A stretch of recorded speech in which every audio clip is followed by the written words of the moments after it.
Good to have you with us. It's 32 minutes after 6 here on ENCA. This is Newsnight. Hello, I'm Gareth Edwards. British Prime Minister Theresa May is warning that lawmakers who could fail to leave the EU would be catastrophic for Britain as far as Brexit is concerned. She was again pleading for support just 2 days before Parliament's vote on her deal. Hello to you, Ollie Barrett, our UK correspondent. You're tracking this for us over in London. I want to read you something that Theresa May has written in the Sunday Express. There you are, Ollie. Hello to you. So my message to Parliament this weekend is simple, says Theresa May. It's time to forget the games and do what is right for our country. Hello, Ollie. What are the games she's referring to?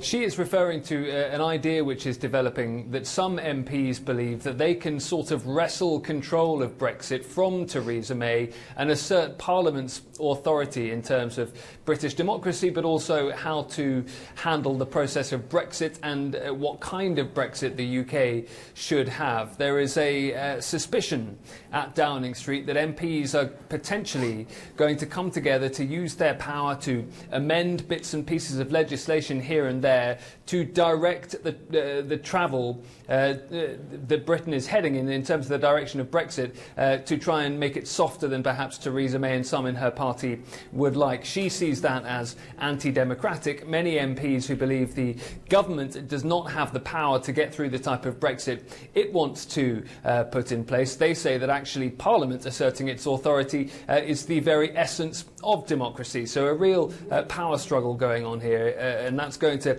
unfold over the next few days, and particularly so if Theresa May loses, as is expected, on Tuesday. This is a very important conversation to have, especially for us here in South Africa, Ollie. Let's remind our viewers, if you don't mind, that Britain is, to my knowledge, the world's 5th largest economy. Let's not play down how serious a Brexit, non-Brexit crisis could actually be, even for us here in South Africa in the far south. Absolutely right. The European economy has shown signs of slowing down recently. So actually the last thing the European Union wants as well is the prospect of a potentially chaotic no-deal Brexit scenario, which could have huge ramifications for countries like France, other northern European states, some of those countries in which hundreds of thousands of British citizens currently live as well, and those countries in the European Union which do huge amounts of trade with Britain. There are economists who believe that in a no-deal scenario you're going to see huge queues building up at ports in England and in France and in other northern European countries. You're going to see potential impacts on medicine supplies, on food supplies, a potentially devastating effect on the automotive industry here in the UK and more widely in Europe too. And clearly that also would have implications for the way that Britain is able to trade with other parts of the world. And the global economy is in a potentially questionable state of health at the moment, and you're quite right that the last thing the global economy also needs is a major crisis in terms of the European state health with regards to GDP and growth here. So yeah, implications far beyond these shores.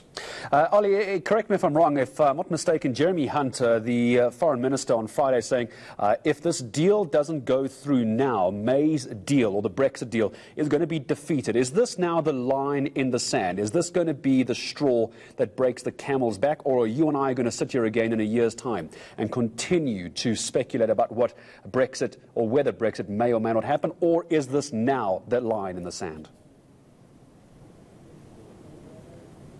Certainly the line in the sand is approaching, but there is the chance that that line in the sand could be sort of scrubbed out by someone's hands and moved further off into the distance. Certainly the opposition Labour leader Jeremy Corbyn today suggesting that what he wants to see happen is a general election. He hopes Labour will win that general election, and then he says that if that is the turn of events, that Labour would probably have to pause Brexit to get a new set of negotiations done.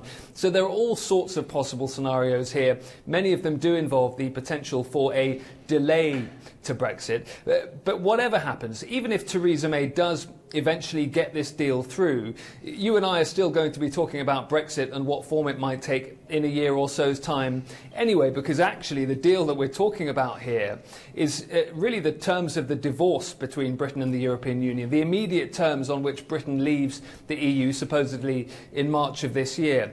even at that point, you then have to head into a new round of negotiations on the future relationship between Britain and the European Union, the future trading arrangements, the future trade deal that Britain hopes to sign with the EU. So whatever happens, Brexit is going to be a topic of discussion here in the UK, but elsewhere as well, for probably many years to come.